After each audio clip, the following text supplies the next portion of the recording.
Ano nga ba ito? At ano ang function nito, Doc Hill, sa ating katawan? Yeah. Ang thyroid natin ay located dito sa leeg natin. Just like there in the middle. It is like a butterfly. Butterfly, no? So, ganun talaga yung hugis niya.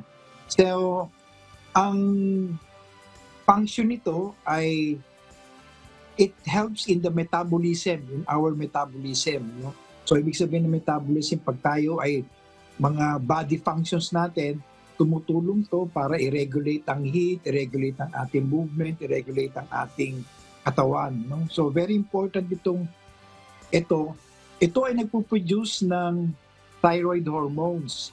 So, ang thyroid hormones nito ay very important for us. Dapat within a certain standard lang to, limit. It can go, however, it can go higher, kaya nagkakaroon tayo ng hyperthyroidism o sobrang production ng thyroid hormone, or it can be lower or hypo. So, hypo mas mababa, hypothyroidism. So, pwede tayong nagkakaroon ng different kinds of problems regarding the thyroid. At pag nagkaroon tayo ng problema dito, meron tayong tinatawag na goiter o bosyo. So pag nagkaroon tayo ng bosyo, we need to do something. Kasi pwedeng, yung pinaka-common dito kasi ay yung tinatawag nating iodine deficiency, no?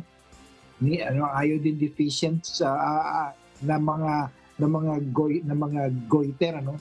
So ito pag kulang sa iodine, no? Kaya nagkakaroon ng lumalaki yung ating thyroid gland. So yung common dito among Filipinos, lalo na pag dun tayo sa mga bundok. Pag nasa bundok, kasi bihira yung iodine doon. Kasi where do we get iodine? We get iodine from salt, seawater, no? So pero dun sa mga sa bundok, ay maaring wala sila dito, no?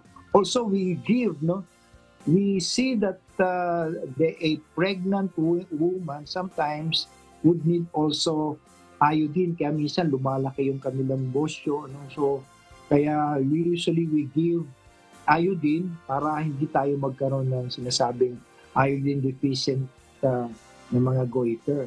So pero marami pa tayong, bukod sa pagkakaroon ng hyperthyroidism o hypothyroidism, which is a function, overfunctioning or hypofunctioning of the thyroid gland, meron po tayong tinatawag na bukol. May mga bukol din tayo dyan.